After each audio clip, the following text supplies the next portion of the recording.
início ao nosso estudo virtual da noite de hoje, trabalhando o tema cuidar do corpo e do espírito, do Evangelho segundo o Espiritismo.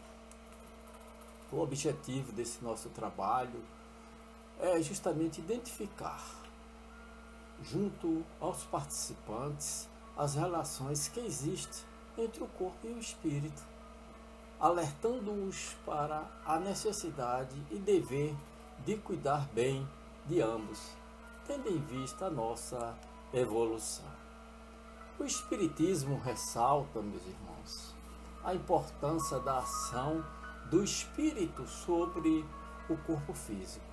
Todavia, demonstra também a influência inversa, como escreveu Kardec: o espírito encarnado está sob a influência da matéria.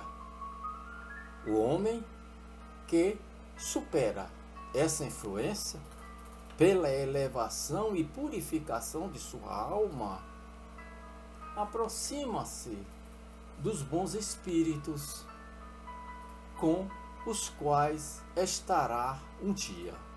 Não é verdade?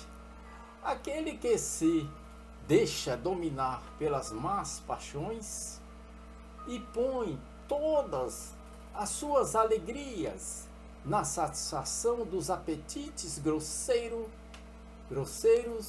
aproxima-se dos espíritos impuros, não é? Dando predominância à natureza animal.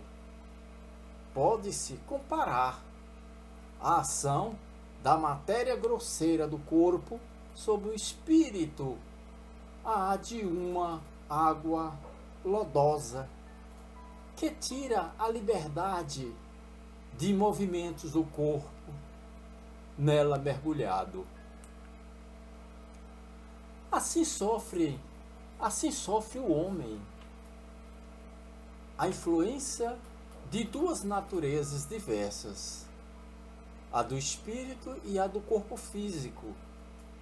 Ambos estão intimamente ligados, sendo afetados um pelo outro durante a encarnação. Desse início do processo evolutivo do princípio espiritual, vamos assim nos referir, junto ao princípio material, para que ambos se desenvolvessem. Existe a constatação da influência recíproca. Quando esse princípio espiritual se torna espírito, encarnando-se em corpos muito mais evoluídos ou evoluídos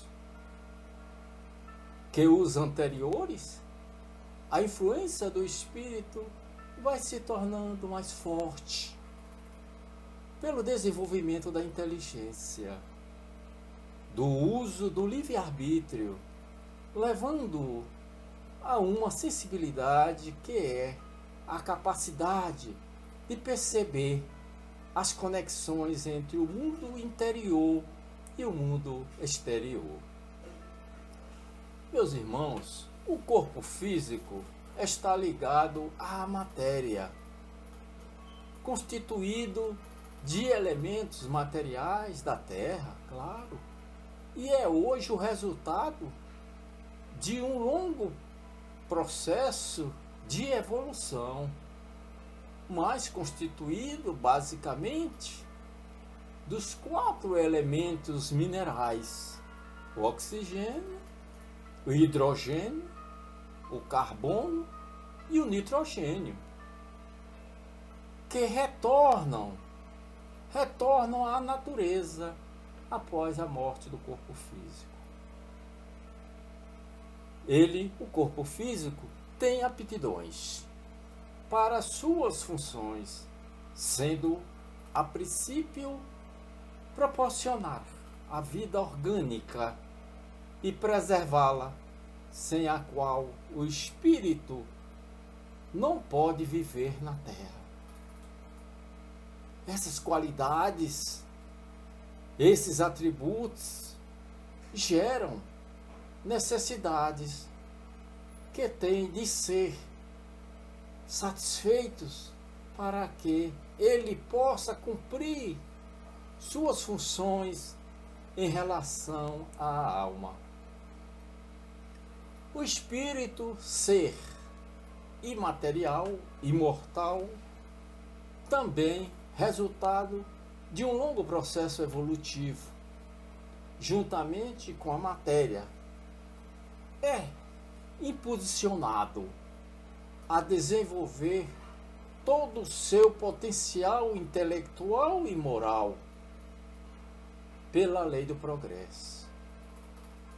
Enquanto o corpo tende a satisfazer-se, a alma, espírito encarnado, como ser inteligente e moral, tem de desenvolver-se, completar-se, educar-se, tem de desenvolver de dentro para fora, através da sua inteligência, do seu livre-arbítrio, da sua sensibilidade, usando todos os recursos e as experiências que a Terra proporciona. O corpo é, pois, um instrumento para a evolução do espírito. Oferece as condições para ele manifestar-se, expressar-se, agir durante sua existência. E, enquanto a existência durar, ambos devem viver em equilíbrio, ajudando-se mutuamente, sem conflitos ou desequilíbrios, sob o comando do Espírito. O Espírito protetor Georges,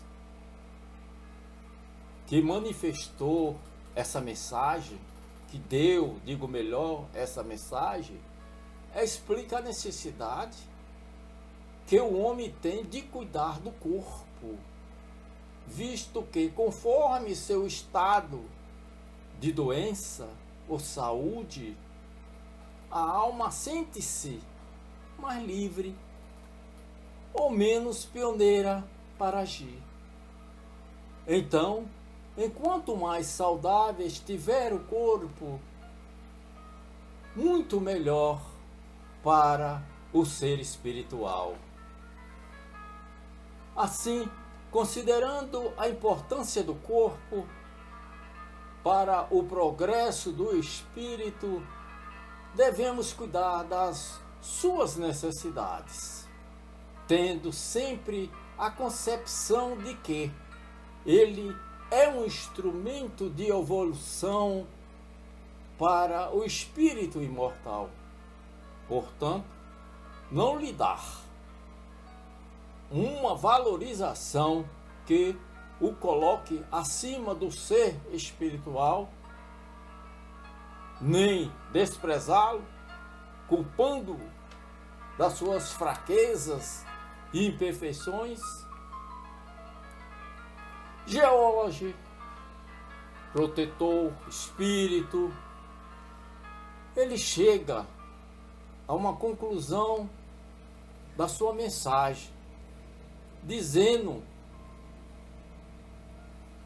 que o aperfeiçoamento do espírito, que é a sua finalidade de viver no planeta Terra, está inteiramente nas reformas a que submeterdes o vosso espírito. Dobrai-o, julgai-o, humilhai-o, modificai-o. É esse o meio de o tornar mais dócil à vontade de Deus. E o único que conduz à perfeição. Assim, meus irmãos, amemos e valorizemos nosso corpo. Por que não? Feio, bonito, disforme, sadio, enfermo, com defeito físico, cuidemos dele, segundo as suas necessidades, para que ele possa, no estado e condição em que estiver, ser um bom instrumento para a evolução do espírito imortal que somos, cada um de nós, não é verdade? E para então finalizar esse nosso encontro nesse ano novo, o nosso corpo é precioso instrumento, gente, que a vida nos empresta e de que nossa alma se utilize para a evolução. Cuidar dele é dever que nós temos, que nos compete perante a Deus. Portanto, vamos analisar com muito carinho a mensagem da noite de hoje do Evangelho segundo o Espiritismo. Cuidar do corpo e do espírito. Muita paz, meus irmãos.